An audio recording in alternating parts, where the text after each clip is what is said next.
Hi hello friends, welcome to HN Telugu vlogs. నేను మీ అనుని. ఎలా ఉన్నారు ఫ్రెండ్స్? నేను చాలా బాగున్నాను. మీరు కూడా చాలా బాగుండాలని మనస్ఫూర్తిగా కోరుకుంటున్నాను. ఫస్ట్ టైం నా వీడియో చూస్తున్న వాళ్ళైతే తప్పకుండా సబ్స్క్రైబ్ చేసుకొని చూడండి ఫ్రెండ్స్. మంచి వీడియోలు అయితే ఉంటాయి. ఈరోజు వీడియోలో కొంతమంది మాటికి యూరిన్కి వెళ్ళాల్సి వస్తుంది. అలా ఎందుకు జరుగుతుంది, దీనికి గల కారణాలేంటో ఈరోజు వీడియోలో తెలుసుకుందాము. వాతావరణం చల్లగా ఉన్నప్పుడు, నీళ్లు ఎక్కువగా తాగినప్పుడు ఎక్కువసార్లు మూత్ర విసర్జనకు వెళ్ళాల్సి రావడం సహజం.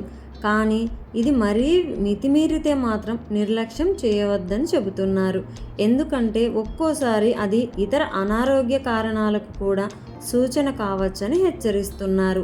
కాబట్టి ఒకవేళ అలాంటి అనుభవం మీకు ఎదురైనట్లయితే వెంటనే వైద్యుల్ని సంప్రదించండి. సాధారణంగా కొంతమందిలో నీళ్లు ఎక్కువగా తాగినా తాగకపోయినా పదే మూత్ర విసర్జనకు వెళ్ళాల్సి వస్తుంటుంది. అలాంటి వాళ్ళు ఎప్పటికప్పుడు తమ పరిస్థితుల్ని చెక్ చేసుకుంటూ ఉండాలి. ఎందుకంటే తరచూ ఇలా మూత్రానికి వెళ్ళాల్సి రావడం అనేది టైప్ 1, టైప్ 2 మధుమేహానికి ప్రారంభ సంకేతం కావచ్చని చెబుతున్నారు.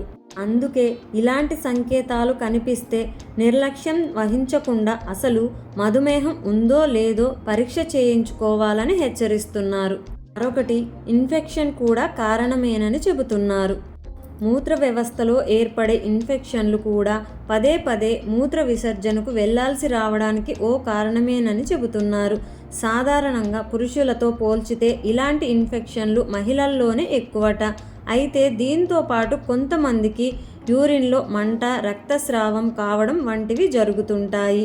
ఏదేమైనా ఇలాంటి సమస్యను నిర్లక్ష్యం చేయకుండా సంబంధిత నిపుణుల్ని సంప్రదిస్తే సమస్యకు మంచి పరిష్కారం దొరుకుతుంది.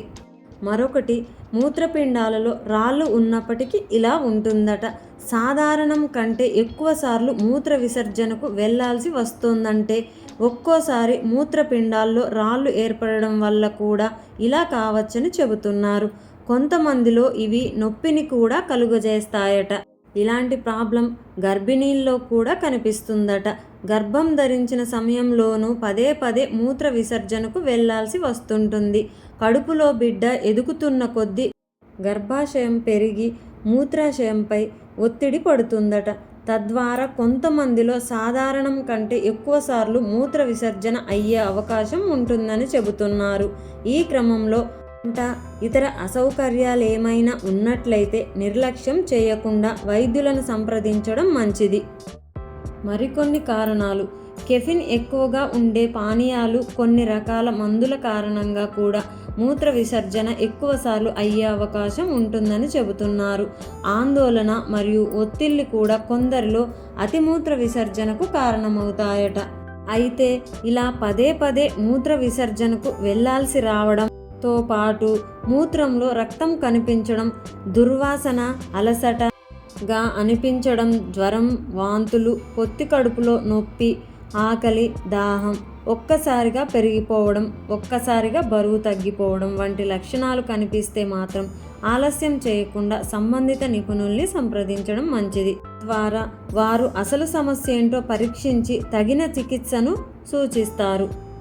ఈ ప్రాబ్లం ఉన్నప్పుడు ముందు జాగ్రత్తగా మనం హాస్పిటల్కు వెళ్ళి చెకప్ చేయించుకోవడం వల్ల మన ఆరోగ్యాన్ని కాపాడుకోవచ్చు.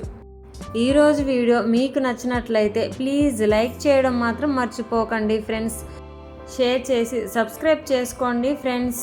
ప్లీజ్ సపోర్ట్ అయితే ఇవ్వండి friends. Long videos, short videos కూడా విజిట్ చేయండి.